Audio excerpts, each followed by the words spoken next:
অন্য বাচ্চাদের নিয়ে ঘরে চলে গেল এবং দরজা লাগিয়ে দিয়ে খেলা শুরু করে দিল। ওদিকে রাক্ষস দূর থেকে নজর রাখছিল। তালহার বাবা ও অন্যান্য মানুষদের গ্রামের বাইরে কাজে যেতে দেখে সে ধারাম ধারাম করে হাঁটতে হাঁটতে গ্রামে চলে এলো। এলো তো এলো, একদম তালহাদের দরজার সামনে এসে হাজির হলো। তখন রাক্ষস দরজায় কান বাজিয়ে দিয়ে বাচ্চাদের আওয়াজ শুনতে পেল। এরপর সে দরজা খোলার চেষ্টা করল, কিন্তু দরজা ভিতর থেকে বন্ধ ছিল।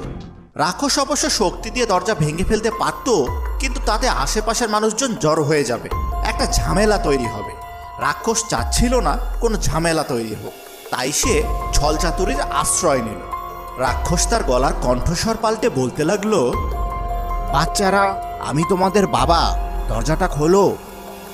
এই কথা শুনে ফাতু যাচ্ছিল দরজা খুলতে, তখন তালহা তাকে বাধা দেয়, বলে, আগেই দরজা খুলো না, বাবা কি বলে গেছে মনে নেই? বাবা বলেছিল নিশ্চিত না হয়ে দরজা খোলা যাবে না। দাঁড়াও, আমি দেখছি। এই বলে তালহা এগিয়ে যায়, দরজার কাছে গিয়ে বলে, বাবা, তুমি তো একটু আগেই বাইরের কাজে গেলে, সন্ধ্যায় তোমার ফেরার কথা, কিন্তু এখনই ফিরলে যে? বাসায় একটা জিনিস ফেলে গিয়েছি, সেটাই নিতে এসেছি, দরজাটা একটু খুলে দাও।